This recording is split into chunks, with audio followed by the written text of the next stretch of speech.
o contexto global. Então, Vitor, te passo aí a palavra.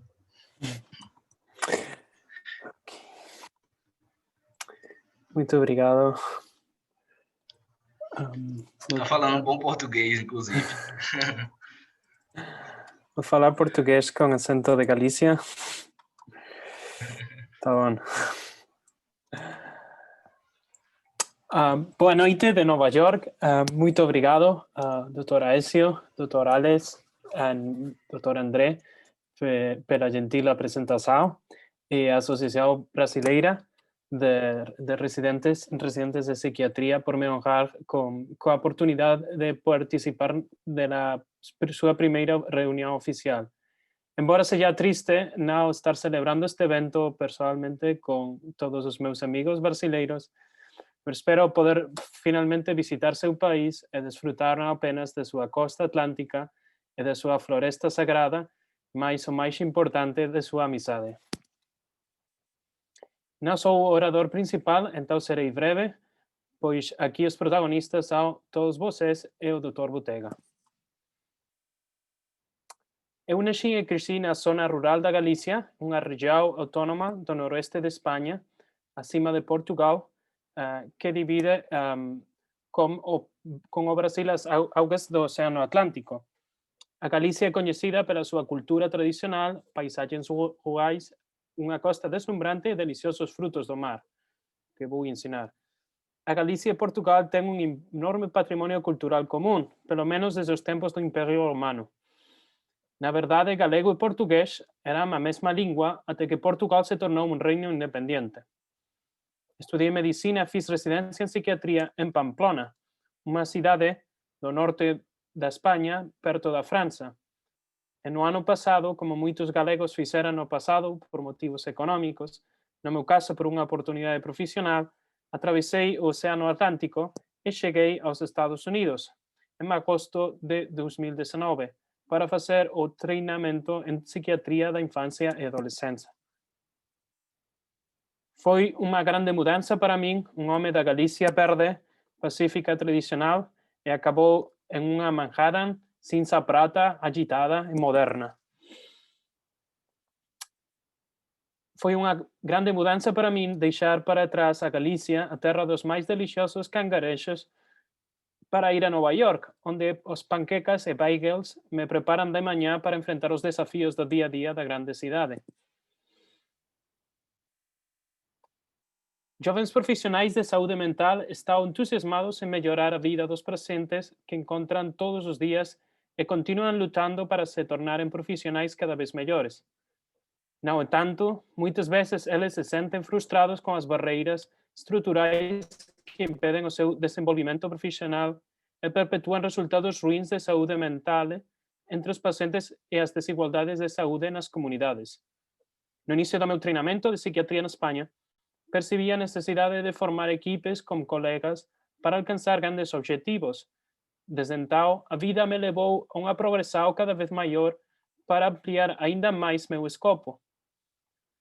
Um psiquiatra isolado, no início da carreira, enfrenta desafios diários para cumprir as suas obrigações clínicas, estudar, conduzir pesquisas e cuidar do resto das suas ricas vidas. Quando já ao redor e colaboram com seus colegas em suas próprias instituições, em outras instituições em seu país, eles têm o poder de fazer mudanças substantivas em sua profissão para favorecer seus colegas, pacientes e a sociedade, e para desenvolver pesquisas valiosas. Por outro lado, as associações internacionais ampliam o alcance dessas possibilidades e abrem outras novas. Além disso, a colaboração internacional é uma necessidade e um dever. As desigualdades nos resultados de saúde e no acesso à saúde entre países e dentro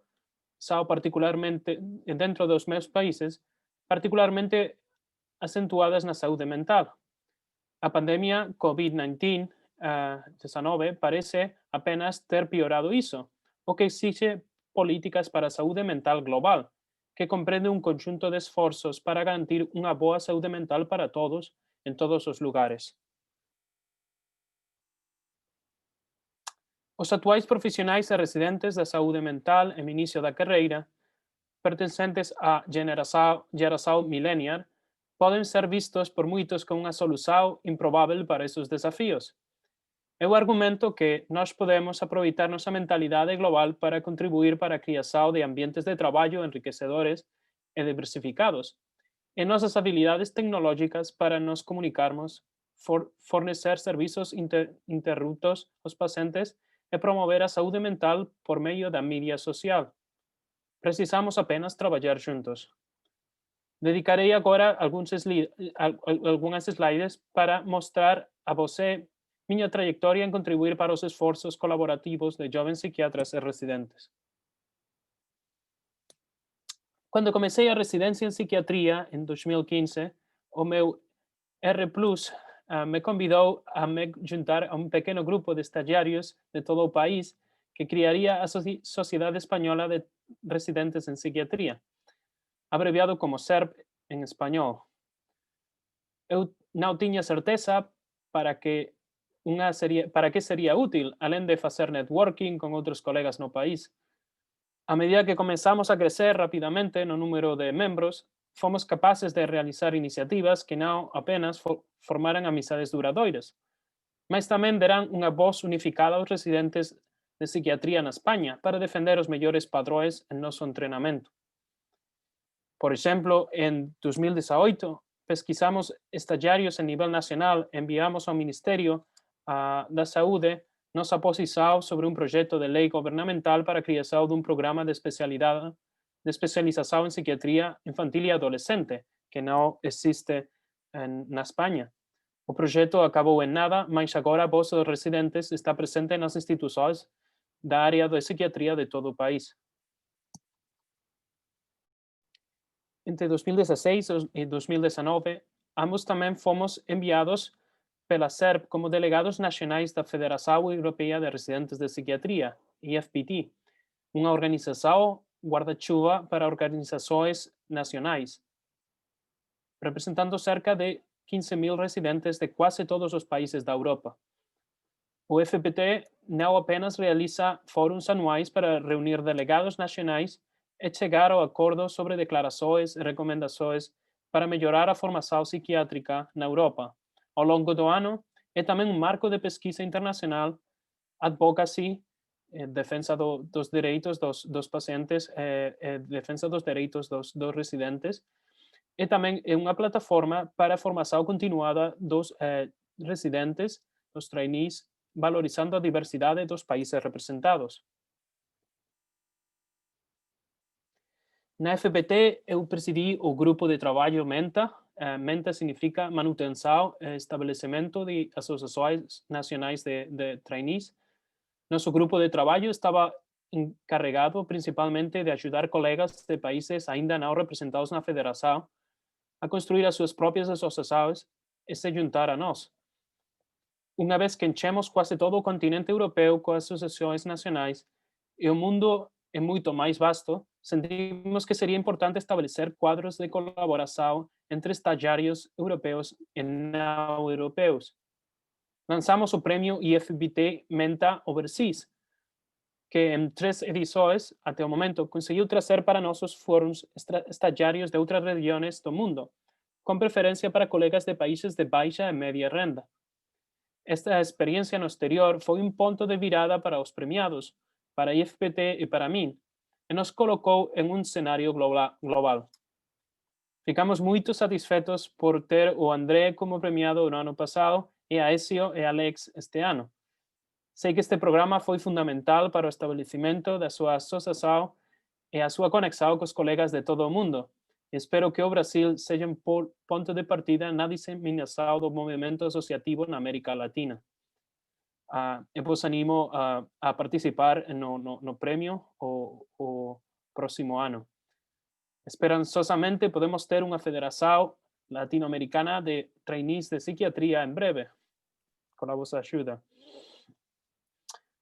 Em 2018, me juntei a um grupo crescente de colegas de diferentes países do mundo para lançar a Rede Mundial de Trainees em Psiquiatria, o WMPT. Esta rede é um quadro informal que facilita a comunicação e colaboração entre os formandos e sem fronteiras. A partir dessa longa lista de objetivos, Ya organizamos foros online, uno fue en junio, en septiembre. Participamos en campañas de promoción y defensa de la salud mental, como Día Internacional de la Prevención del Suicidio, donde tuvimos un video do Brasil de eso. También activamos canales para pesquisa internacional y facilitamos recursos de aprendizaje para estagiarios de países de baixa y media renda. Podéis nos seguir en las redes sociales con @WorldTrainees no Instagram y no Twitter. Estamos también no Facebook como World Network of Psychiatric Trainees.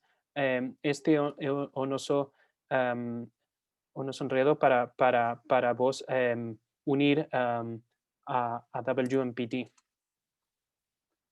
A rede conta hoje com mais de 230 membros de todas as regiões do mundo, sendo especialmente forte no Brasil. Desde o início, Brasil é o país com mais membros, com diferença, muita diferença. Também temos muitos membros de outros países de baixa e média renda, como Nigéria, Indonésia. Mais e mais temos residentes de mais de 50 países de todo o mundo. Uma das iniciativas mais recentes e gratificantes do WMPT é o Fórum Virtual. Nós aproveitamos o Zoom Mundial para montar painéis internacionais diversos de palestrantes, dando voz a residentes, trainees de diferentes países.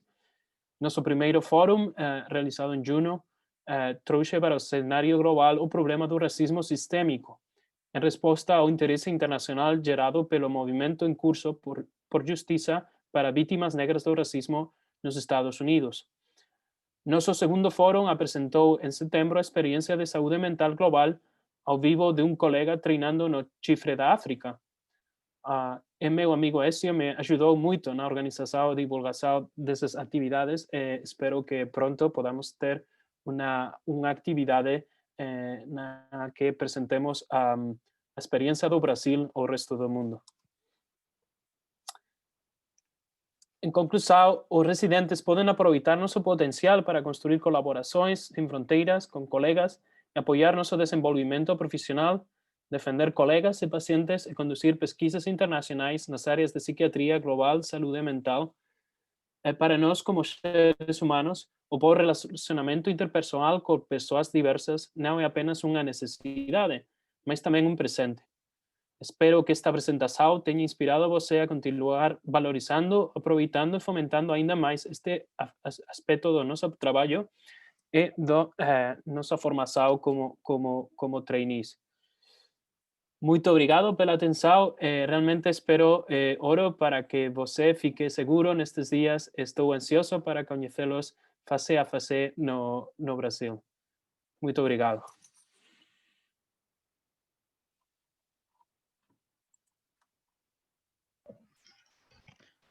Muito obrigado, Vitor.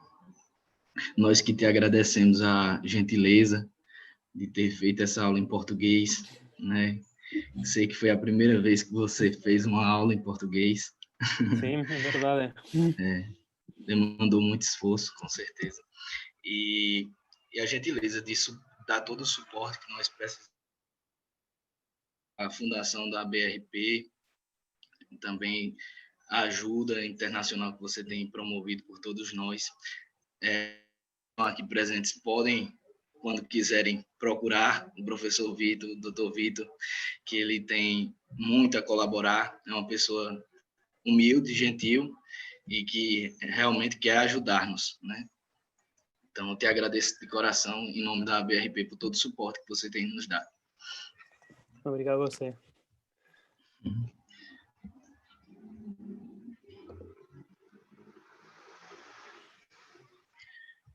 Bom, agora, professor Neuri, pode estar disponível, professor? Sim, estou disponível. Então, queria agradecer ao professor Neuri Botega por ter a disponibilidade de participar conosco nessa noite. professor Neuri dispensa apresentações, né? É uma pessoa conhecida a nível nacional e internacional,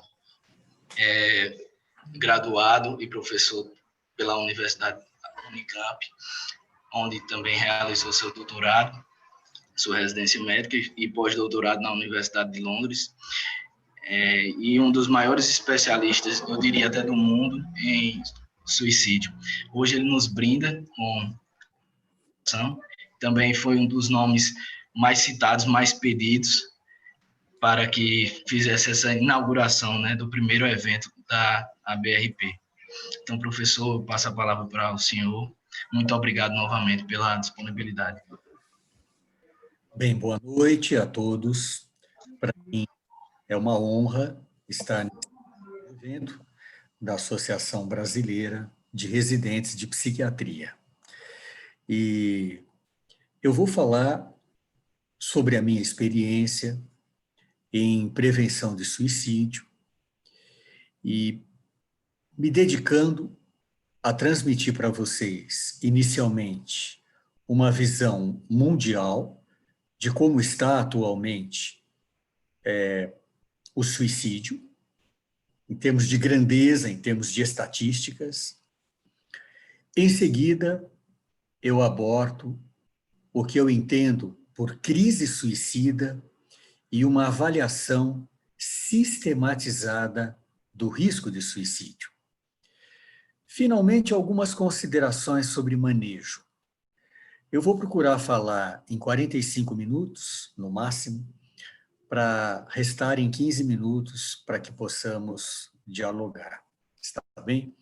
Eu peço agora a paciência de vocês, porque eu vou mostrar alguns slides e logo eu voltarei.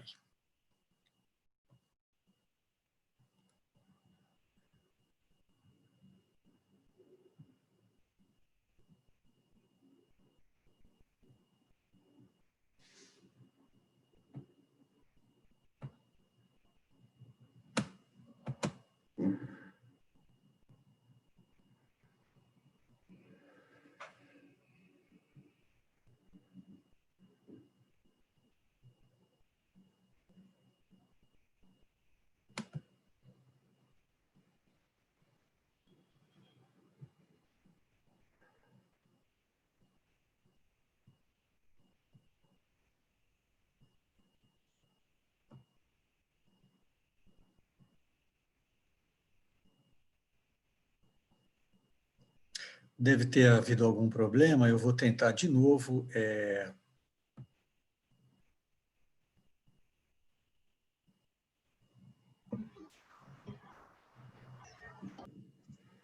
Pronto, agora eu tenho a impressão de que vai dar. Agora está bom. Isso, agora está funcionando. Ok.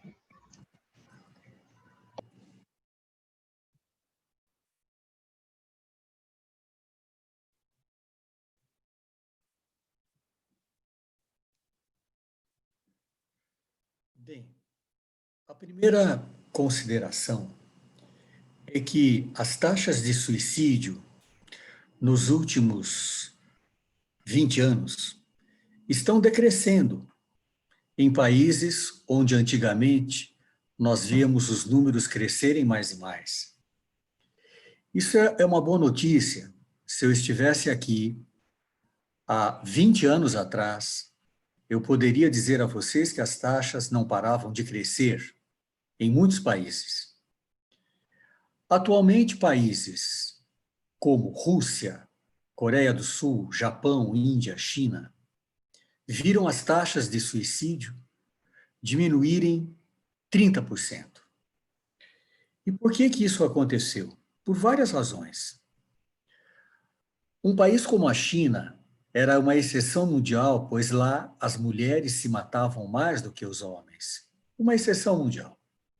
Com a urbanização, as mulheres saíram da zona rural, foram para as grandes cidades, passaram a ter autonomia econômica e dessa maneira se livraram do peso de ter que cuidar de todos os familiares do marido, de sofrer abusos, maus tratos E com tudo isso, o número de suicídios de mulheres na China diminuiu e baixou a estatística global de suicídios da China. O mesmo aconteceu na Índia. À medida que as mulheres adquiriram autonomia, emprego, salário, elas ficaram independentes e puderam escolher os seus parceiros, e diminuiu muito o suicídio feminino na Índia e na China. Vários países adotaram políticas de taxação para bebidas alcoólicas. E o exemplo mais notável foi o da Rússia. Já na época do Gorbachev, e agora com Putin, há altas taxas sobre a venda, a compra, melhor dizendo, da bebida alcoólica. E com isso houve uma diminuição do alcoolismo, de homicídios e também de suicídio. Hoje, um país como a Alemanha consome bebida alcoólica per capita mais do que a Rússia. Então houve uma mudança dramática no panorama de consumo de bebidas alcoólicas na Rússia e, em consequência, diminuição de mortes violentas, incluindo suicídio. A Suécia é o grande exemplo de políticas para pessoas que perdem um emprego. A Suécia auxilia pessoas a acharem um novo emprego, enquanto um seguro garante a sobrevivência das pessoas. Tudo isso de modo muito organizado e sem uma queda profunda no status do sujeito que perde o emprego. Com isso, a Suécia, que era um país com altas taxas de suicídio, conseguiu também diminuir o suicídio. A mídia aprendeu a noticiar suicídio. Nós tínhamos exemplos dramáticos sobre reportagens muito mal feitas sobre suicídio, idealizando, romantizando, transformando o suicida em herói, e tudo isso trazia, em consequência, várias mortes por imitação, copycat, ou efeito Werther. À medida que os jornalistas foram aprendendo a fazer boas reportagens sobre suicídio, a conscientização da população aumentou e isso contribuiu para a diminuição no número do suicídio nesses países. O Reino Unido desenvolveu um grande programa de cuidados paliativos.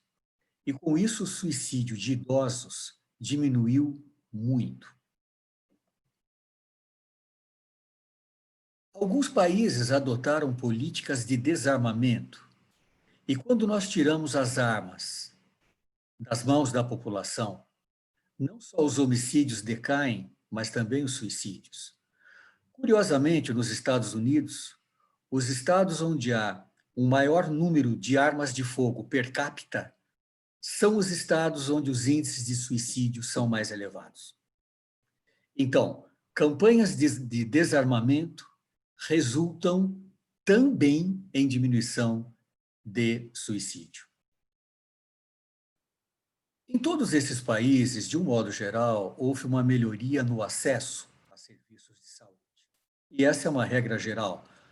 Na medida em que o suicídio se associa a transtornos mentais, nem sempre, mas na maioria das vezes se associa a transtornos mentais, o pronto acesso a serviços de saúde mental e um bom tratamento para um transtorno mental diminui o número de suicídio. Infelizmente, no Brasil, em todas as regiões da federação, a mortalidade por suicídio continua a crescer. É o que se observa também nos Estados Unidos. Há um grande debate. Por que esses países estão vendo os números de suicídio crescerem, principalmente na população de adultos jovens? No Brasil, principalmente em adolescentes e adultos jovens do sexo masculino. Essa é uma grande pergunta que se faz hoje nos Estados Unidos e também aqui no Brasil.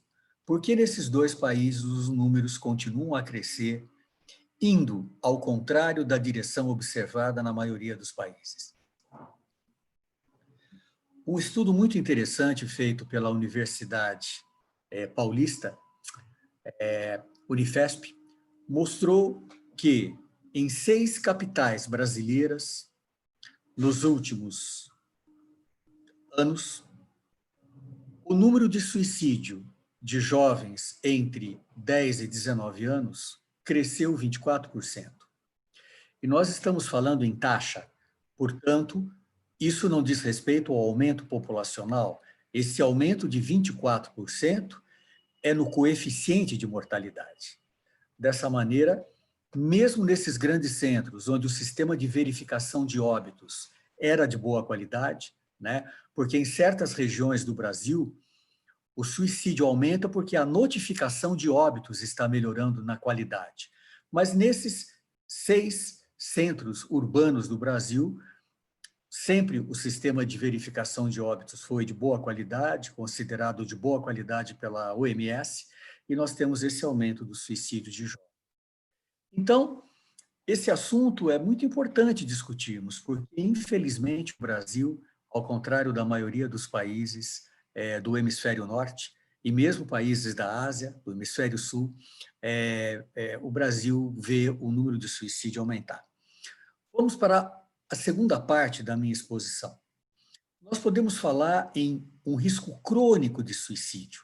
Esse risco crônico é observado principalmente em pessoas que sofrem de transtornos de personalidade. Também podemos falar em risco agudo. Aí entram os fatores de risco clássicos, por exemplo, quem tem transtorno bipolar, numa mudança de fase, ou quem tem uma agudização de uma esquizofrenia, pode estar sob efeito de delírio, alucinação, e o risco de suicídio aumenta. Mas aqui, hoje, quero falar sobre crise suicida. Nós estamos falando de um risco iminente de suicídio. Você está diante de um paciente e você começa a pensar que ele poderá se matar dentro de poucas horas ou poucos dias. Isso se chama de crise suicida, um risco iminente, super, hiperagudo. Bem, quais os estados emocionais que caracterizam uma crise suicida? Nós poderíamos destacar vários estados emocionais, mas eu vou focalizar 4. O primeiro deles mereceu um neologismo criado pelo pai da prevenção de suicídio, Edwin Shneidman, um psicólogo norte-americano já falecido. Ele criou um neologismo chamado psychache, que seria a dor da alma, uma dor vital, que aproximadamente em português poderíamos falar também em desespero. Outro estado característico da crise suicida é a ambivalência, outro, a impulsividade, e outro, a rigidez ou constrição cognitiva. Vamos falar rapidamente sobre eles. Várias condições que em português começam com a letra D se associam ao suicídio, ao maior risco de suicídio. O desespero, a desesperança, o delírio, o desamparo, depressão, dependência química e também ideias delirantes. Como eu falava há pouco, psychache é uma dor psíquica que é sentida pelo sujeito como intolerável, interminável, e ele passa a ver a interrupção da consciência da dor como a única saída que lhe resta. Dessa maneira, ele chega ao suicídio, como uma tentativa de interromper a consciência da dor psíquica. Não é necessariamente a morte que se procura, mas a interrupção da dor.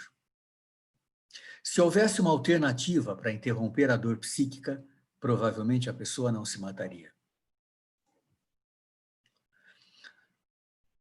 A ambivalência está presente na maioria dos nossos pacientes, que durante a consulta nos revelam que eles têm ideias de pôr fim à vida. Quando um paciente nos diz isso, nós nunca devemos confrontá-lo e mostrando alguma coisa parecida com incoerência. Você está me dizendo que quer se matar, mas está aqui, veio à consulta, nunca falta? Não, nós nunca devemos fazer isso, porque a ambivalência é uma característica normal do ser humano.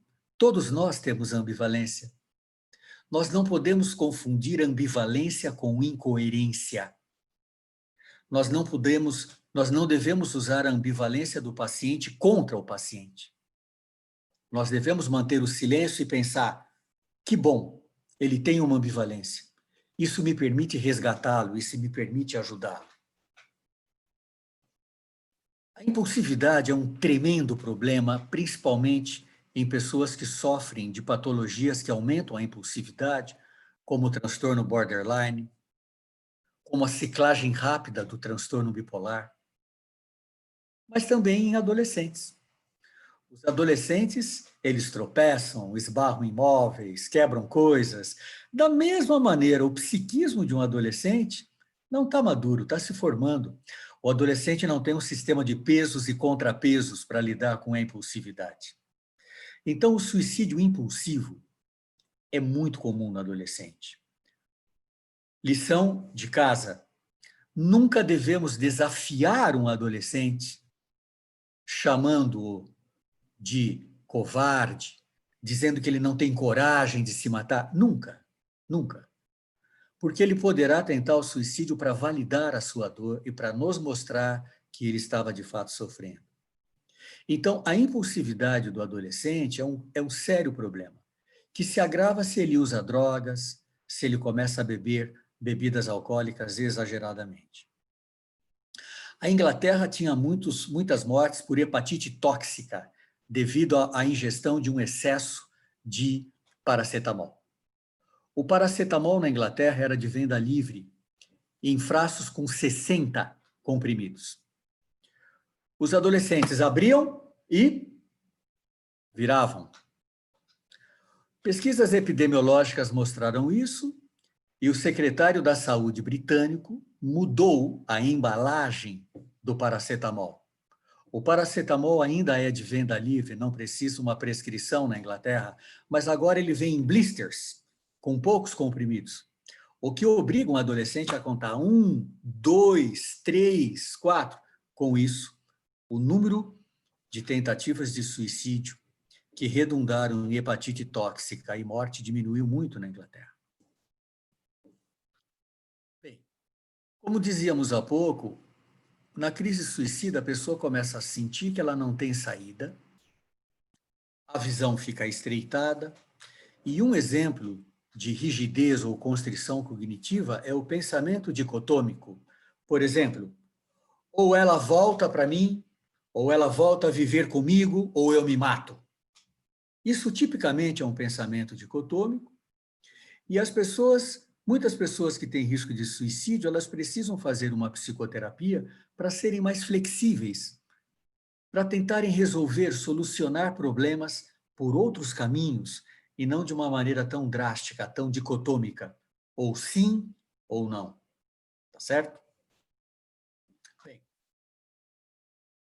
o suicídio é um fenômeno complexo, é o resultado trágico de uma combinação de muitos fatores. Por ser um fenômeno complexo, a causa não é simples. Há desde fatores hereditários até fatores mais proximais, como a perda de um emprego ou um rompimento amoroso. Mas também tem doenças crônicas, também tem situações econômicas em que a pessoa perde o status e a condição de sobreviver dignamente. Então, são vários fatores. Por isso, a avaliação do suicídio, do risco de suicídio, ela é intrincada. É por isso que eu vou tentar mostrar para vocês uma sistematização, um roteiro de como fazer uma avaliação de risco. Só que antes de partirmos para uma avaliação, nós temos que trabalhar muito as nossas crenças errôneas sobre suicídio. Hoje não vai dar tempo de aprofundar, mas eu queria dizer uma coisa a vocês. Muitas vezes nós temos medo de perguntar se o nosso paciente está pensando em suicídio, porque se ele nos responder que sim, primeiro, nós vamos sentir impotência, nós podemos não saber o que fazer, e segundo, nós nos sentiremos responsável pela vida. Sentir-se responsável pela vida de alguém, sem ter um encaminhamento, sem ter como fazer uma referência, derivá-la para um outro serviço de saúde mental. Então, é melhor ficarmos cegos e não enxergarmos o risco de suicídio. Esse é um problema para quem está na ponta, né? Para quem é gatekeeper, como se fala em inglês. Ele precisa estar alerta, ele precisa pensar na possibilidade de aquela pessoa se matar. Esse é um grande problema, é uma espécie de uma cegueira que nos defende psicologicamente e nos impede, às vezes, de ver o risco de suicídio. Bem, quais são os passos para uma avaliação sistematizada do risco de suicídio? Eu decidi organizar a minha exposição em 5 passos. O que está acontecendo? Estados mentais associados ao suicídio, fatores de risco e de proteção, uma estimativa da intencionalidade suicida e, finalmente, uma formulação do risco. Nesse meu livro, há uma página com um roteiro para ser seguido. Não é uma entrevista estruturada, não é uma escala, não é um instrumento padronizado de pesquisa. Na realidade, é um auxílio para a memória, para você se guiar ao fazer uma avaliação sistematizada do risco de suicídio. O que está acontecendo? A nossa aproximação de uma pessoa que tem um risco de suicídio lembra o rapport que deve existir entre uma mãe e o seu pequeno bebê. Onde está doendo? O que está acontecendo com você? Deixe-me tentar te entender. Não se devem fazer muitas perguntas. 2 ouvidos, 2 olhos, apenas uma boca. Uma pessoa em crise de suicídio, ela vai te falar muito sobre o que aconteceu ontem, sobre os estresses recentes, e temos que ter paciência. Nós que somos profissionais de saúde mental, às vezes nós queremos saber da história de vida, antecedentes familiares. Não será a hora. Para você fazer um bom vínculo, você terá que acompanhar a pessoa pelo inferno pessoal que ela está vivendo. Um bom companheiro de viagem. Mas, embora você não faça perguntas, você tem que pensar no desencadeante e no que significa para aquela pessoa morrer. Nós não temos memória de já termos morrido. Você se lembra de já ter morrido? Eu não me lembro. Então, tudo sobre a nossa morte nós imaginamos. E nós também imaginamos a reação das pessoas. E nós também imaginamos o impacto que a nossa morte terá nas pessoas. Então, é bom saber isso. É claro que eu não vou ter tempo de trabalhar isso na primeira consulta com o meu paciente, mas é bom manter isso em algum canto da minha memória para no futuro poder trabalhar numa psicoterapia. Então, desencadeante, motivação para o suicídio e significado do morrer para aquela pessoa. O item seguinte diz respeito aos estados mentais mais associados ao risco de suicídio. Nós já falamos alguns: desespero, ambivalência, constrição cognitiva, impulsividade, mas aqui projetados há vários outros. Por exemplo, sofrer um colapso existencial. Alguma coisa acontece e me tira ao chão, me abala a existência, me abala. A minha ideia de mim, de mundo, fica abalado. Colapso existencial. Insônia, agitação psicomotora durante a noite, estar morando sozinho, sofrer doenças que causam dor, incapacidade, perda da autonomia, incontinência afetiva, raiva, desejo de vingança, humilhação. Tudo isso são estados emocionais associados ao maior risco de suicídio. Fatores de risco. Bom, em qualquer manual de psiquiatria você vai encontrar os fatores de risco, os fatores de proteção. Infelizmente, os fatores de risco pesam muito mais do que os fatores de proteção, né? Por exemplo, sabemos que um fator de proteção contra o suicídio é ter crianças pequenas em casa. Mas uma mulher severamente deprimida, ela pode começar a pensar que eu causo mal para os meus filhos. É melhor eu tirar a minha vida, eles serão felizes, mais felizes sem o ônus da minha existência. Então, olha que interessante, ter criança pequena é um fator de proteção, mas se a depressão é grave e conduz a ideias muito perto de ideias até delirantes, de ruína, o fator de proteção vai ser colabado e o fator de risco fica mais forte. Quando nós falamos em fator de risco, a gente sempre pensa, perdeu o emprego, terminou o casamento, descobriu que tem câncer. Tudo isso é a gota d'água. É o que nós chamamos de precipitante. Há fatores de risco que exercem efeito ao longo de toda a vida. São os predisponentes.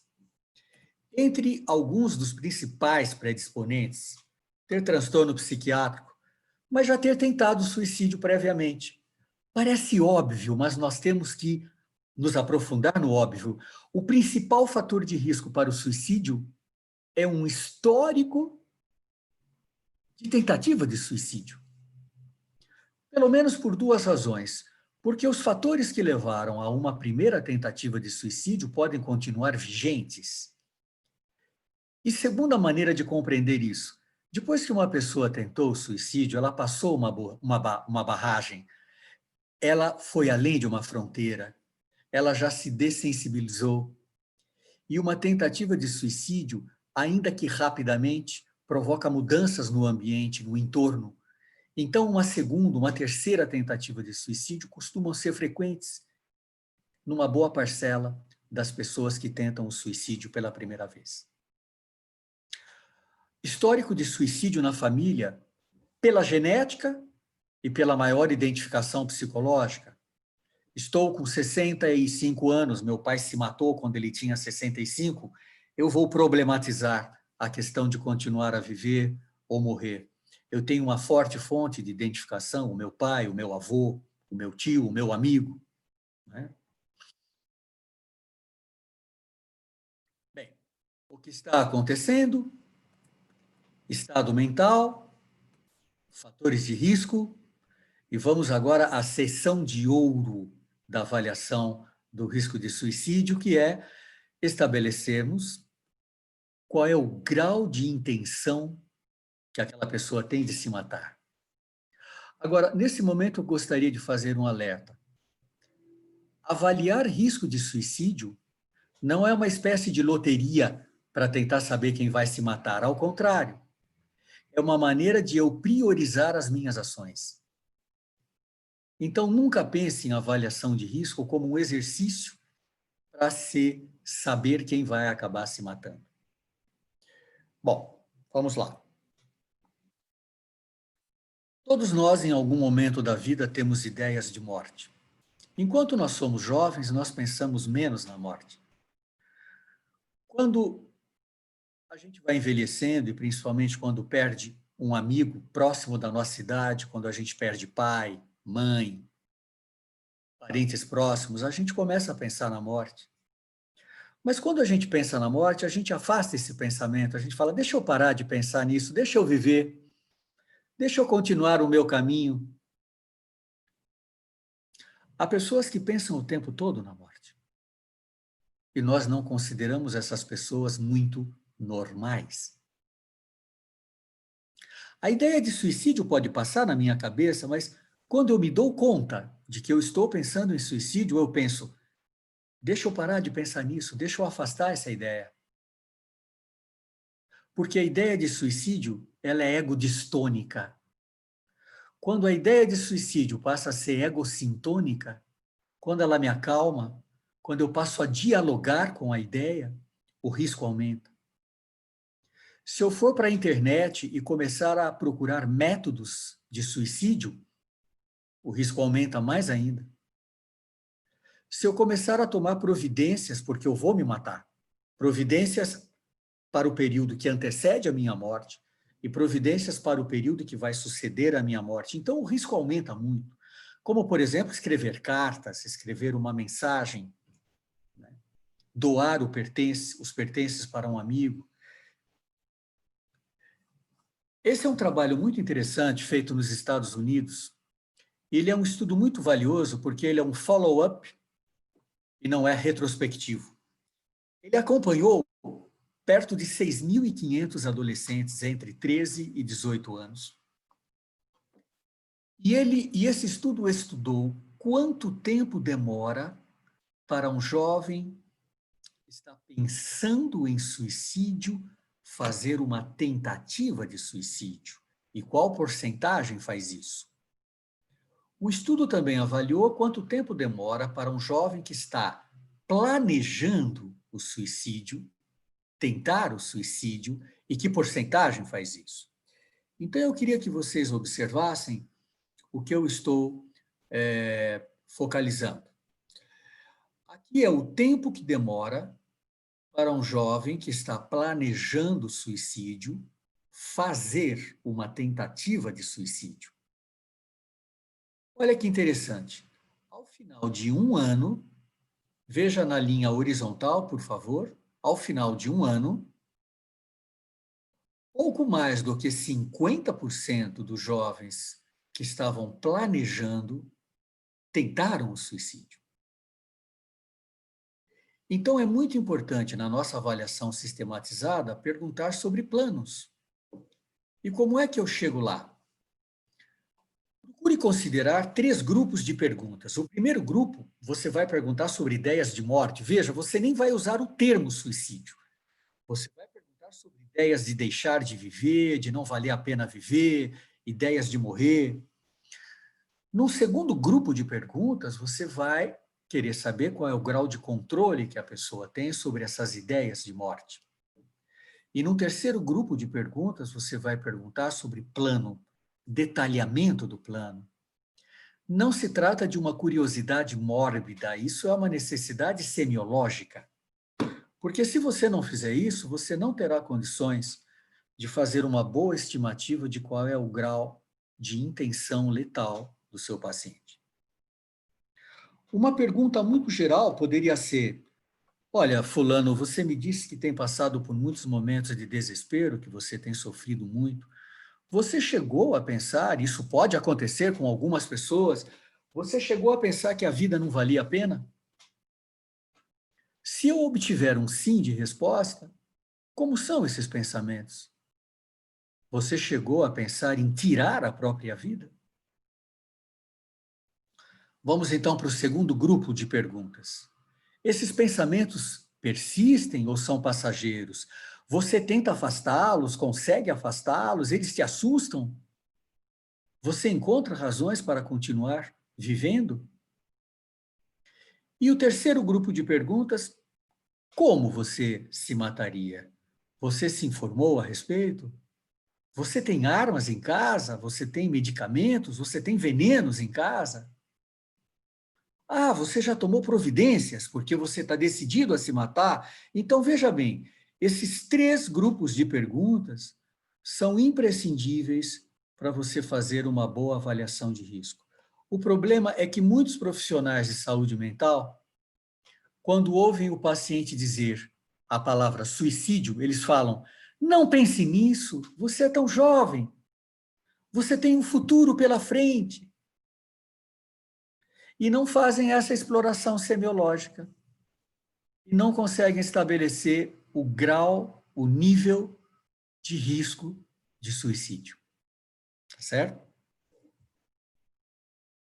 Então, para concluir, começamos a perguntar o que está acontecendo, atentos a desencadeante, motivação e significado do morrer.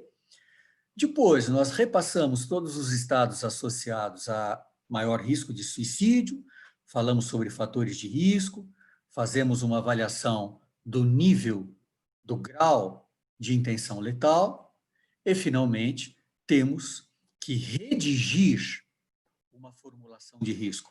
A única prova legal de que você fez uma avaliação de risco é a anotação, é o registro disso no prontuário do paciente. Geralmente, os manuais trazem 3 níveis de risco. Isso é didático, porque o risco de suicídio ele é muito dinâmico e ele pode variar dentro de horas. Um paciente que está bem agora pode estar pensando em se matar daqui a 1 hora. Mas, geralmente, o que vai mudando o nível de risco é o planejamento. É uma doença mental aguda. É não ter grupo de apoio. Bem, outra informação que parece óbvia. A estratégia de curto prazo é manter o paciente seguro. Alguns profissionais de saúde mental gostam da subjetividade e não têm o pragmatismo de evitar concretamente uma morte. Nós não podemos evitar todas as mortes. E nem eu tenho o afã de prevenir todos os suicídios. Aliás, eu defendo o direito ao suicídio. Eu não sou contra o suicídio. Eu apenas quero evitar que pacientes perturbados mentalmente cheguem ao suicídio, sem condições de livre-arbítrio. Então, no curto prazo, eu preciso manter o paciente seguro. Eu tenho que sair de uma posição mais passiva e agir. Aí sim, no longo prazo, eu vou procurar mantê-lo estável. Nós estamos mais treinados para manter pessoas estáveis e com melhor qualidade de vida. Nós não estamos treinados para agir rapidamente para evitar um suicídio. E agir tecnicamente, não movido pelo medo, pelo temor. Agora, é normal você ficar paralisado. Quando uma pessoa te fala que ela está pensando em se matar, dá medo. A gente se sente responsável, a gente sente um frio na espinha. Nós precisamos dessa angústia para poder transformá-la em pensamentos calmos e aceitáveis. Se você se mantiver calmo, só ouvindo, sem julgar, a pessoa que está na tua frente, ela vai poder transformar em pensamentos o desespero. E essa estratégia de transformar desespero em pensamento, ela é muito importante. Porque para a dor psíquica se transformar em sofrimento, ela precisa do pensar, da simbolização. Então, você ouvir uma pessoa calmamente, sem julgá-la, ainda que em alguns momentos você fique paralisado, tomado por emoções, isso é o normal da nossa profissão. Eu sou psiquiatra há 40 anos e passo por momentos durante a consulta em que eu fico paralisado. Felizmente, com o treino, eu mantenho a calma, mesmo quando eu estou desesperado por segundos no meio de uma consulta. Faz parte da nossa profissão, né? E acompanhando tantas pessoas que estavam pensando em se matar, eu me dou conta que eu me enriqueci existencialmente.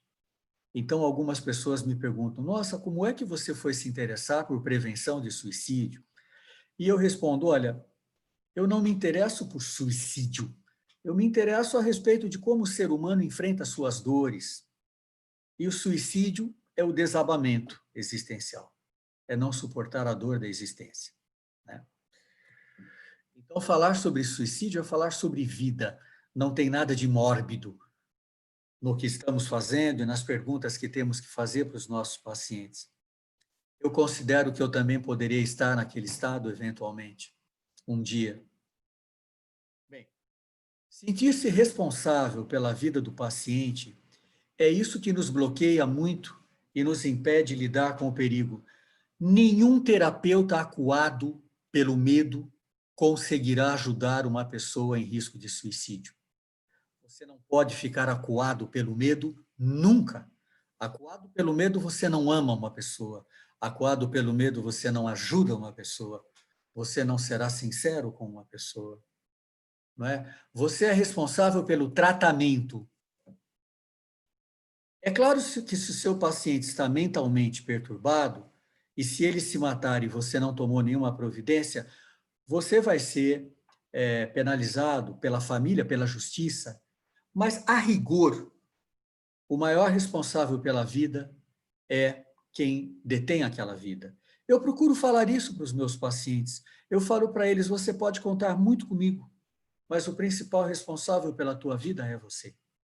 Não serei eu não vou amarrar tuas mãos. E eu falo isso na presença de todos os familiares. Quando o paciente tem risco de suicídio, eu reúno toda a família, eu marco um horário especial para fazer uma reunião com a família, para fazermos plano de contingências e para combinarmos e deixarmos bem claro quem é o principal responsável por aquela vida que corre risco. É apenas por um trecho da estrada que vamos ajudar, mas logo que possível é o paciente que tem que ter autonomia e tomar as decisões.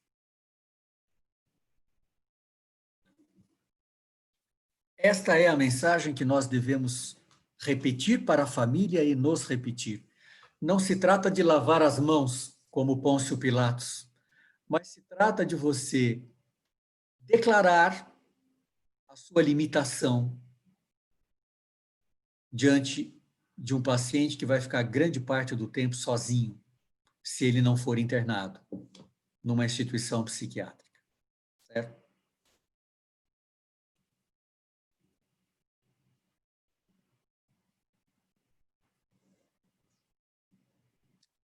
Muitas vezes, pensamos que a pessoa está ameaçando o suicídio para nos manipular, ela está fazendo um drama, um acting out, e isso nos deixa muito enraivecidos.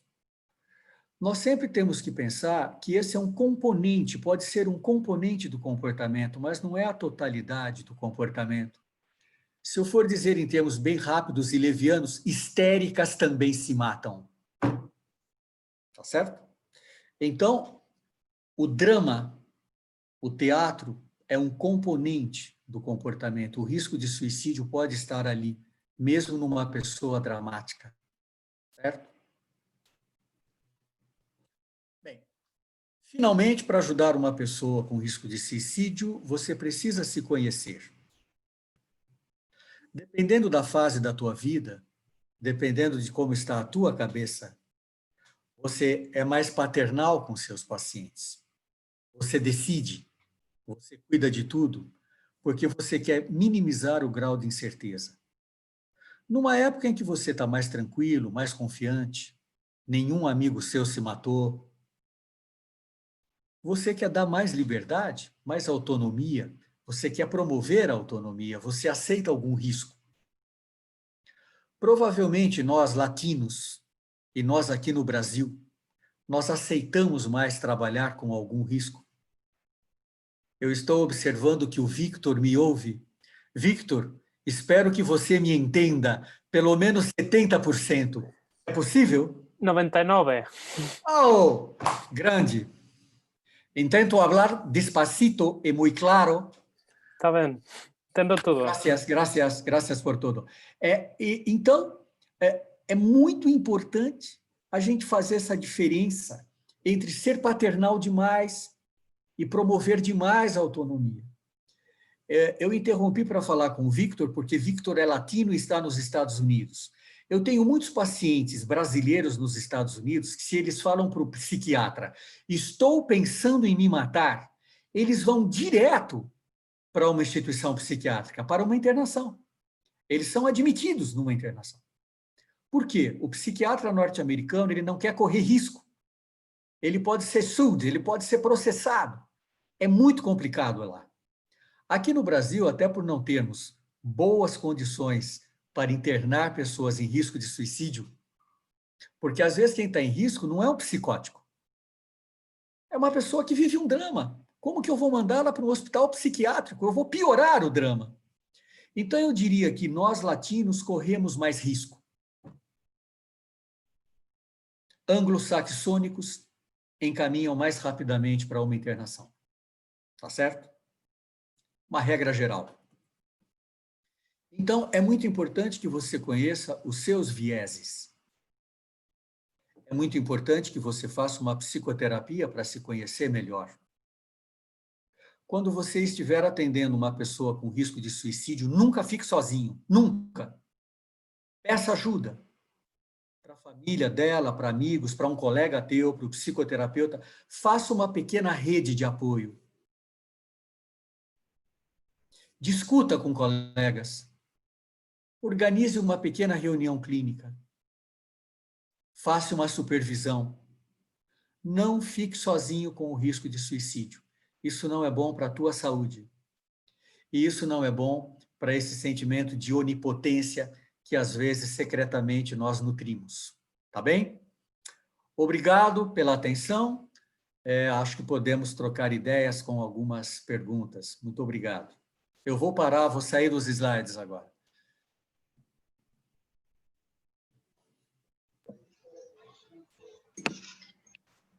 Bom, pessoal, após essa maravilhosa explanação do professor Neuri, agradecer novamente, professor.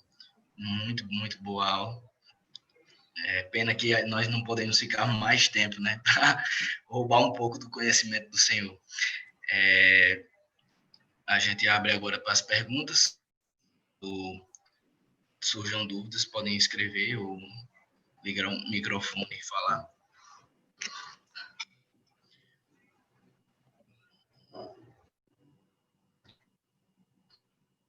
Tem muitos elogios aqui, professor, no chat. Oi, poderia tirar uma dúvida? Para o senhor. Claro, Marcelo, claro, fique à vontade. Oi, desculpa interromper. Meu nome é Marcelo, sou residente pelo HFA. Eu teria uma dúvida para avaliar em pacientes que estão internados e por uma tentativa de autoextermínio, um pronto-socorro, que seja. E quando saber, assim, como estimar melhor esse risco de uma nova tentativa? Ou de tem que encaminhar ou fazer o tratamento mais ambulatorial? Obrigado, Marcelo, por sua pergunta, porque me permite complementar a minha exposição.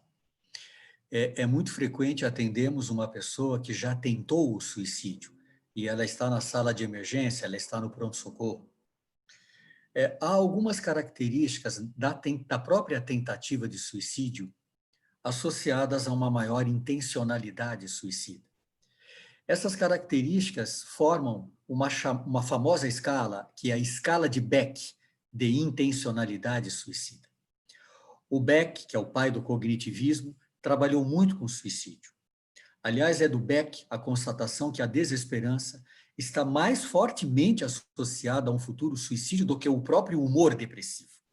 Esse é um conceito importante do cognitivismo para entender a depressão e para entender suicídio. A escala de Beck de intencionalidade suicida é aplicada para quem tentou o suicídio. Então, você estava sozinho quando tentou o suicídio? Você avisou alguém que você havia tentado o suicídio? Você tomou providências para dificultar a chance de ser resgatado? Você deixou um bilhete de despedida? Você deixou visível o nome dos comprimidos que você usou para tentar se matar? Então, são várias questões relacionadas à própria circunstância do ato que me permite avaliar quão profundamente a pessoa planejou ou, por outro lado, se o ato foi impulsivo. Ou ainda, se o ato foi feito para chamar a atenção. Se foi um pedido de socorro, de ajuda. A escala de intencionalidade suicida, ela tem esses itens objetivos a respeito das circunstâncias da tentativa e também itens subjetivos. Você está arrependido por não ter morrido? Você tem planos para o futuro? Você continua a pensar muito que teria sido melhor morrer? Você está se sentindo humilhado porque não conseguiu se matar? Então, é interessante, a escala de intencionalidade suicida de Beck, ela ajuda a gente a ter várias ideias de perguntas. Se você colocar isso no Google, você vai chegar nela. Escala de intencionalidade suicida de Beck, tá bom? Muito obrigado, doutor. Professor Douglas me pergunta a sua opinião a respeito dessas campanhas de prevenção de suicídio, como o Setembro Amarelo. Ele diz que em alguns locais parecem aumentar os índices de suicídio, e ele pergunta a sua opinião sobre isso. Bem, antes deixe-me contextualizar para o Vitor entender a situação brasileira. O dia 10 de setembro, ele é considerado pela Organização Mundial da Saúde e pela International Association of Suicide Prevention, o Dia Internacional de Prevenção de Suicídio, 10 de setembro. Por alguma razão, aqui no Brasil, criou-se o Setembro Amarelo. Todo um mês para se falar sobre prevenção de suicídio. Mais uma megalomania brasileira. Um mês inteiro para falar de prevenção de suicídio é muito. Porque isso é insistentemente dito para familiares enlutados. Pessoas que não entendem tecnicamente de prevenção vão dizer: o suicida sempre dá sinais e deixa pais enlutados sentindo muita culpa. Ou então as pessoas vão na imprensa e falam: 90% dos suicídios podem ser evitados. De onde tirou isso? Não é? As pessoas se matam mais no inverno porque ficam mais isoladas, bebem mais. Mentira! Tanto no hemisfério norte quanto no hemisfério sul, as pessoas se matam mais na primavera e no verão. As pessoas se matam mais em época do Natal porque sentem falta da família. Mentira! O Natal é o fator de proteção, as pessoas se matam menos no Natal. Então, há um monte de besteiras que são ditas durante um mês inteiro no Brasil. Então, hoje, eu que sempre batalhei tanto, militei nas fileiras da prevenção, hoje eu não gosto do mês de setembro. O mês de setembro é um exagero no Brasil. Fala-se demais sobre prevenção de suicídio. E mais, foi abraçado pelo marketing. Ficou in falar em prevenção de suicídio. Então, hoje, a autoajuda entrou na prevenção de suicídio. E como que a autoajuda entrou? Você tem que ser mais forte do que o suicídio, você vai vencer. Ou então as igrejas religiosas. Suicídio é coisa do diabo, do demônio. Você tem que vencer o demônio. Gente, está muito ruim. Agora, nós não temos dados comprobatórios para dizer se o Setembro Amarelo no Brasil aumentou o número de suicídios. Com certeza, ele aumentou o número de sofrimento mental de pessoas que perderam alguém por suicídio. E só de pensar nisso, eu acredito que o Setembro Amarelo deve ser repensado, deve ser reorganizado. Tá certo? Já há uma boa conscientização de que os números crescem no Brasil. Agora nós temos que mostrar os caminhos, nós temos que pensar em capacitar profissionais de saúde mental, nós temos que pensar em melhorar o acesso a serviços de saúde, nós temos que pensar em formar melhor professores, pessoas que são gatekeepers, para poderem detectar risco e terem para onde derivar, encaminhar as pessoas. Tá bom? Ótimo, obrigado, professor. A Thaisa quer fazer uma pergunta, então vou abrir espaço por... Boa noite, eu me chamo Oi, Thaisa, boa noite. Eu sou residente da Santa Casa aqui de São Paulo. Eu queria fazer a pergunta em relação ao manejo de crise pela parte também farmacológica. Eu vejo, está conseguindo me ouvir bem? Estou conseguindo te ouvir, sim. Uma das condutas que eu tenho visto assim crescer um pouco, e eu acredito que ela é mais prática do que talvez baseada em evidência, é o uso de, por exemplo, quetiapina no momento de crise, para como você fazer um bloqueio ali da ação, enquanto outras pessoas dizem também que talvez o benzodiazepínico em um momento de crise faria uma desinibição, e aí isso poderia, inclusive, dá mais possibilidade de ação para a pessoa, fazendo uma desinibição frontal. O que você tem assim de vivência, de estudo a respeito disso? Bem, Thaisa, o início de qualquer medicação psicotrópica pode desencadear ideias de suicídio, tá certo? Inibidores seletivos de recaptação, topiramato, mesmo a quetiapina em raros casos. Qualquer medicamento que aumenta a serotonina pode provocar ideação suicida. Agora, quais medicamentos a gente pode usar para diminuir o risco agudo de suicídio? Para diminuir o risco agudo, nós temos que pensar numa pessoa que está sofrendo muito, que não suporta mais a dor, a psyche, numa pessoa que está agitada dentro de casa e que não consegue dormir. Se nós pensarmos nesse perfil, qualquer medicamento que possa diminuir a ativação, diminuir a impulsividade, ele será útil no curto prazo.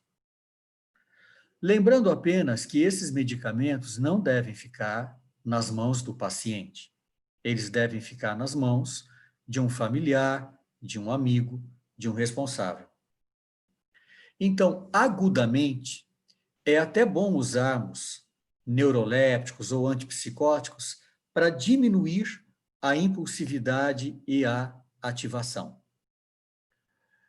No médio prazo, medicamentos como carbonato de lítio e clozapina mostraram-se eficientes na diminuição de mortalidade por suicídio. Agora, não há dúvida que no curto prazo nós temos que recorrer aos benzodiazepínicos, aos hipnóticos e também aos medicamentos antipsicóticos. No médio prazo, estabilizadores de humor, principalmente o carbonato de lítio, que já tem evidência clínica, já tem evidência científica, e também a clozapina. A novidade, chegando no mercado norte-americano e agora no mercado brasileiro, da escetamina, Spravato. A Janssen está desconsolada porque os primeiros testes mostravam que o Spravato diminuía a ideação suicida. Mas isso não foi confirmado. Então, o que nós sabemos é que provavelmente o Spravato será útil para pacientes gravemente deprimidos, que deverão ser internados ou irem para um day hospital para tomar o spray nasal 2 vezes por semana. E provavelmente alguns desses pacientes, por melhorarem rapidamente da depressão, isso aconteceu com o uso da escetamina, em 2 semanas há uma boa melhora, uma melhora aguda. E provavelmente, às custas disso, a ideação suicida pode diminuir. Mas a diminuição da ideação suicida como endpoint, como desfecho, não se confirmou nos estudos. A Janssen tinha mais esperanças de que ele poderia ser aprovado para ideação suicida aguda, mas no Brasil, a bula vai sair com depressão refratária, que pode incluir ideação suicida, mas não fala que ele diminui ideação suicida. Tá bom? Muito obrigada. Obrigado, professor. Professor, para não abusar do senhor tanto, vamos fazer mais 2 perguntas, pode ser? Pode. E deixe-me também mostrar uma coisinha que ficou faltando. Tá vendo o slide de novo, Aécio? Tá, né? Sim, sim. Eu queria mostrar uma coisinha dos slides. Vamos ver se eu consigo. Olha, esse é o meu livro, bastante conhecido, já está na 4ª edição, e é Prática Psiquiátrica no Hospital Geral. Como a gente tem muitos residentes nos ouvindo, esse tem sido um manual bastante útil para quem faz residência médica, né? É um livro que já tem 16 anos, está na sua 4ª edição. Durante a minha aula, eu falei muito sobre um livro que eu tenho chamado Crise Suicida. E à direita é o primeiro livro que eu escrevo para o grande público, para leigos. A tristeza transforma, a depressão paralisa. Ele é um manual para pacientes e familiares. Na primeira parte, os capítulos têm 2 páginas com letras grandes, numa tentativa de que quem esteja deprimido consiga ler. Quem está deprimido não lê mais do que 1 a 2 páginas. Na segunda parte do livro, capítulos de 4 a 5 páginas para familiares, e na terceira parte, capítulos mais longos, mais aprofundados para quem gosta de ler. Então, eu queria deixar a referência desses 3 livros para vocês. E eu também tenho um Instagram psicoeducacional. No meu Instagram, eu não apareço surfando ou com jantares em belos restaurantes, não. É psicoeducacional. Eu falo sobre depressão, pânico, transtorno bipolar, prevenção de suicídio. @Guri Botega. Tá bom? Muito obrigado. Temos Obrigado, mais professor. uma pergunta final, talvez? Pronto.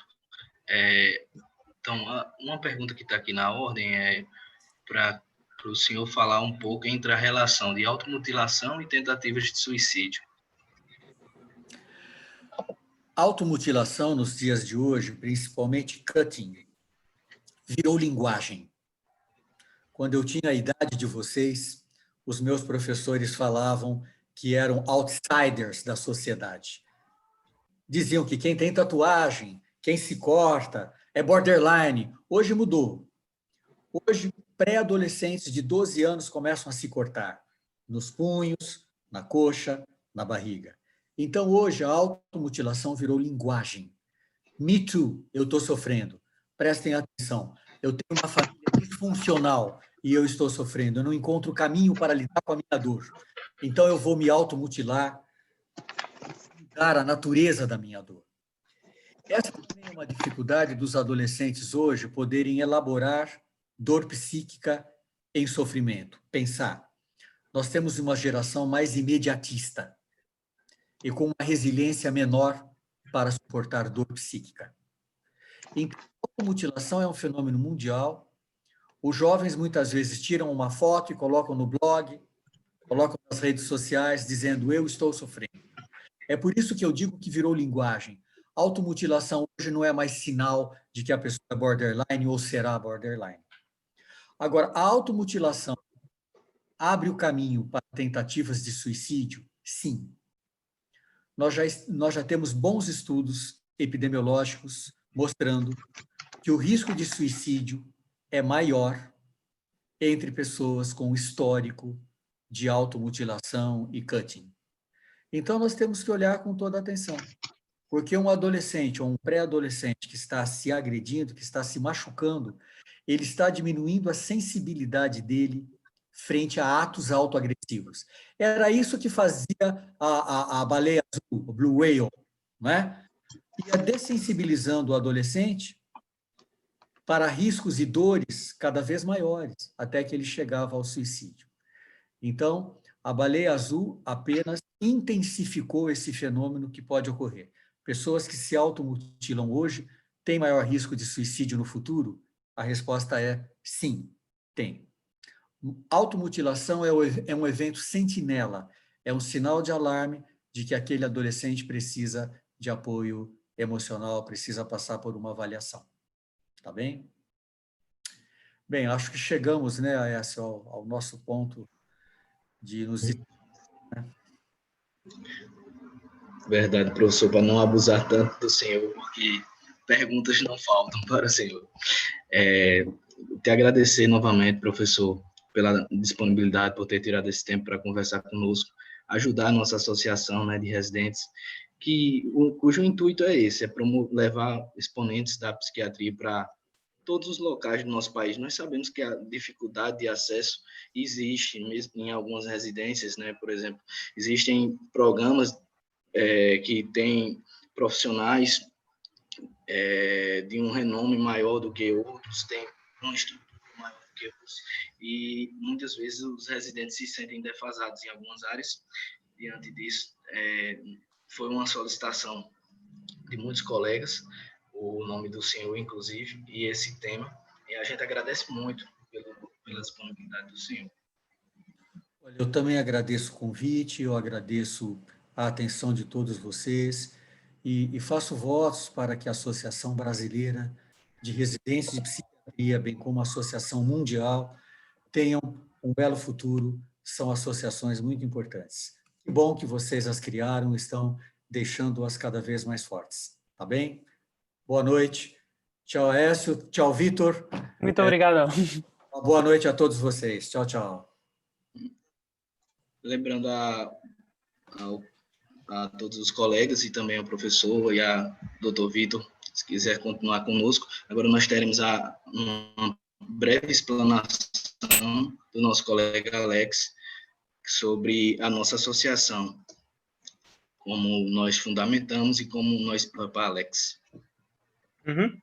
Boa noite, pessoal. Agradeço para quem ficou até o final agora.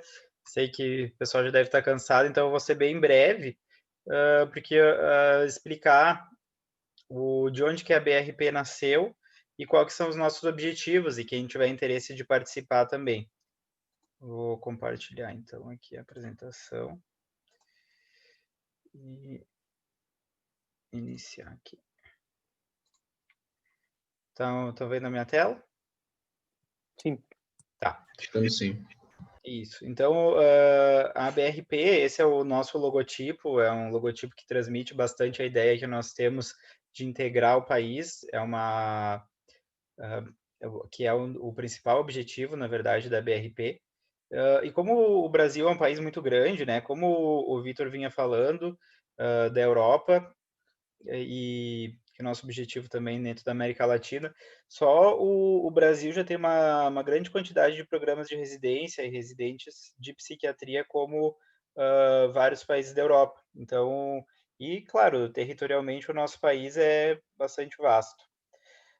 Como o Vitor havia comentado antes, né, teve origem no fórum da FPT, em que o André compareceu em 2019 como Overseas Delegate, então ele era o representante do Brasil nesse fórum, e como a WNPT estava nascendo e o MENTA, esse grupo de trabalho da IFPT, estava estimulando a criação de novas associações nacionais, ele voltou para o Brasil, então, com essa ideia da gente estabelecer uma associação nacional no Brasil, e falou comigo, então a gente deu a ideia, deu o início aos trabalhos para fundar a BRP na metade do ano passado. Então, quais são os objetivos da BRP? Então, é integrar os residentes de psiquiatria, né, através de grupos, estabelecer contatos entre as pessoas, para que pessoas que têm interesses em comuns possam se aproximar para compartilhar ideias de pesquisa, de também poder realizar estágios. Então, defender os interesses dos residentes jovens psiquiatras. Então, o que nós queremos é que a gente possa estabelecer no Brasil programas de residência de qualidade, que a gente possa equalizar a qualidade entre os programas, porque a gente sabe que existe ainda muita diferença, e que, claro, que os residentes possam ter voz, possam aprender com qualidade. Compartilhar as vivências da residência do início de carreira também, isso é muito interessante, porque às vezes alguém está tendo alguma dificuldade ou alguém sabe de alguma situação interessante que está tendo no seu programa de residência, então a gente já tem grupos do WhatsApp, então para quem ainda não participa, é só nos seguir no Instagram que a gente compartilha os grupos. E de início de carreira também, já tivemos discussões, por exemplo, sobre quanto que um psiquiatra estava ganhando logo que se formava, como que era isso em cada cidade do Brasil, bem interessante.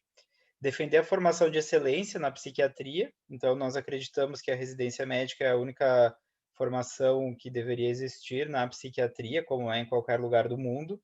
Então, a gente prima para que fortalecer a residência médica como formação e ensinar aos estudantes, as pessoas que não iniciaram ainda sua formação em psiquiatria, que a gente deve valorizar quem realiza a residência médica.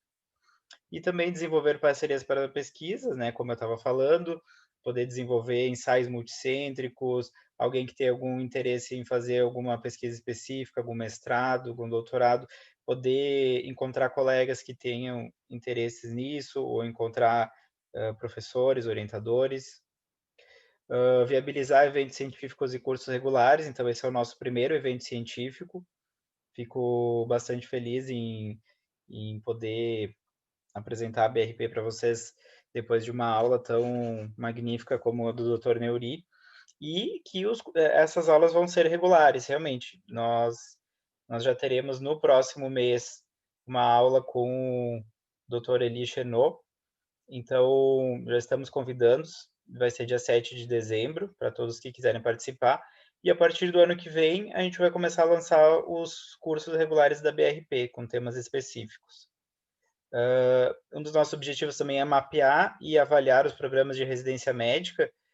No Brasil, a gente já mapeou temos em torno de 120 programas e temos representantes de praticamente mais da metade desses programas no nosso grupo de delegados, que eu vou falar daqui a pouco.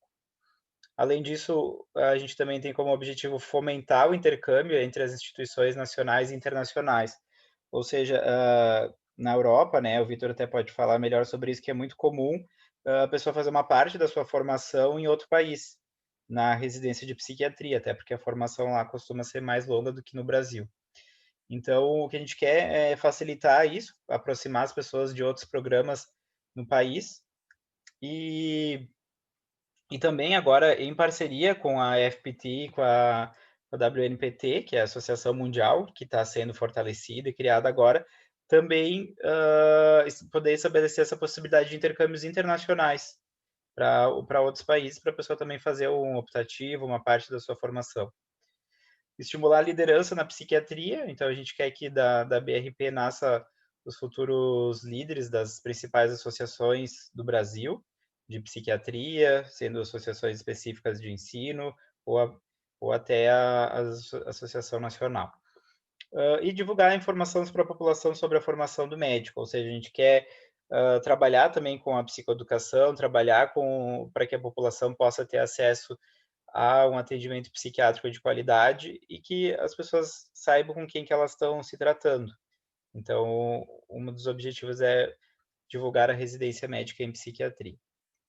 A nossa estrutura atual da BRP, então, a gente tem uma diretoria provisória, porque a gente ainda não teve a primeira eleição.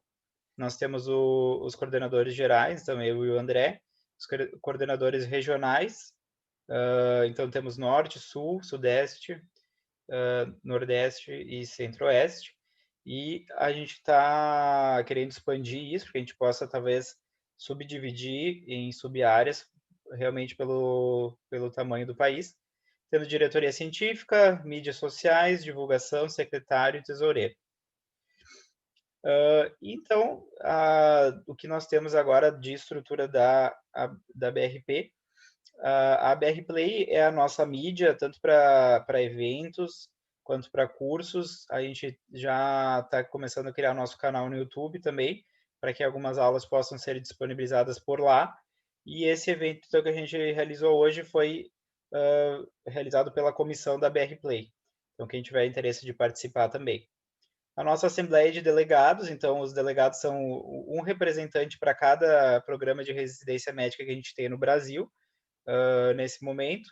Então a gente tem mais de 60 delegados, que são as pessoas que trazem para a diretoria as informações sobre os programas, sobre as dificuldades que estão enfrentando e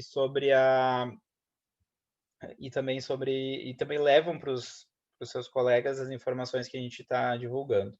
E quando a gente tiver a primeira eleição, vai ser as pessoas que vão votar para escolher a diretoria. E os grupos de trabalho da BRP, a gente tem 15 atualmente, que são grupos sobre temas específicos. Eles são autogeridos, então quem tem interesse nesses grupos pode entrar e pode dar ideias, estabelecer parcerias. Nós temos grupos de psiquiatria de infância, de psicoterapia, de TCC, de neurociências, de jogos. Então, todo mundo que tiver interesse específico vai encontrar outras pessoas que também têm interesse nessa área para poder realizar pesquisa, poder realizar cursos específicos na área, conforme eu havia comentado anteriormente dessa possibilidade. Além disso, o principal trabalho da BRP vai ser a voz dos residentes. Então, a gente quer poder ser uma entidade representativa que vai, quando alguém tiver alguma dificuldade com a sua preceptoria, a gente possa também entrar junto, tentar resolver questões específicas que acontecem nas residências. Então, pessoal, acredito que é isso. Estão todos convidados a participar da BRP como sócios, e também a gente tem vagas para a diretoria, porque nós realmente estamos expandindo os nossos trabalhos, e quem tiver interesse em participar da diretoria também pode entrar em contato conosco.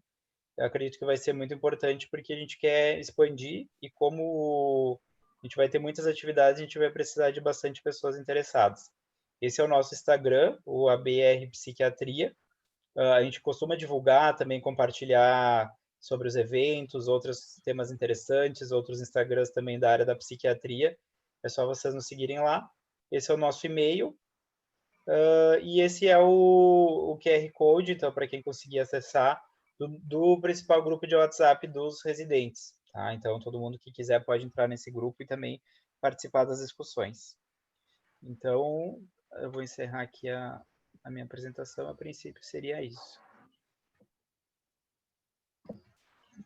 Valeu, Alex. Muito obrigado pela tua apresentação também. Lembrar aí, pessoal, que nós temos hoje, nos nossos grupos, cerca de 400 pessoas, 400 residentes nos nossos grupos da ABRP. Mas a nossa população, digamos, nacional é cerca de 1.500 pessoas. Então, existem muitos colegas de vocês que estão aqui, que ainda não estão nos nossos grupos e podem querer, porventura, juntar-se a nós. Então, se vocês puderem também promover, né, individualmente com os colegas que ainda não estão, a ABRP, será muito bem-vindo e ajudará bastante a gente. Outra coisa também que eu gostaria de lembrar em relação aos delegados, como o Alex falou, nós temos cerca de 120 programas no país de residência e nós temos uns 70% só de representatividade. Então, ainda existem muitas vagas, muitas cadeiras e essas pessoas são importantes que estejam junto conosco para participar das eleições, para se candidatar, etc. E outro ponto também importante é que aqui no chat a gente colocou alguns links, tanto de uma pesquisa sobre a qualidade da fazenda, como também para uma possível certificação. Então, se vocês puderem, por favor, preencha. Se alguém tiver alguma dúvida sobre a associação, alguma para mim, para Alex, para Vitor, fique à vontade agora. A gente abre esse momento.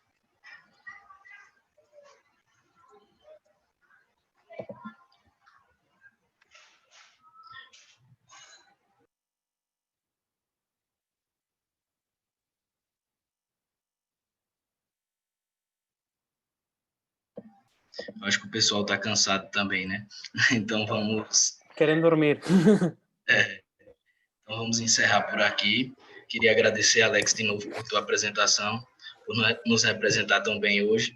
A Vitor, por toda a tua colaboração de sempre, e em especial por ser a pessoa que promoveu este evento com o apoio aí da Universidade de Nova York.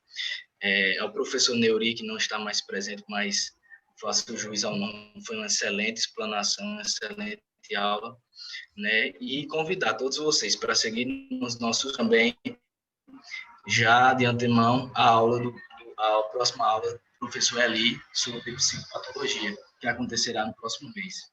Um abraço a todos, muito obrigado novamente e boa noite. Obrigado a todos. Boa noite. Victor. Muito ânimo, todos a cumprir um sono. Muito obrigado, Tchau, Alessio, Alex e Andrea, a todos. Obrigado, Vitor. Muito obrigado, Victor. Um abraço.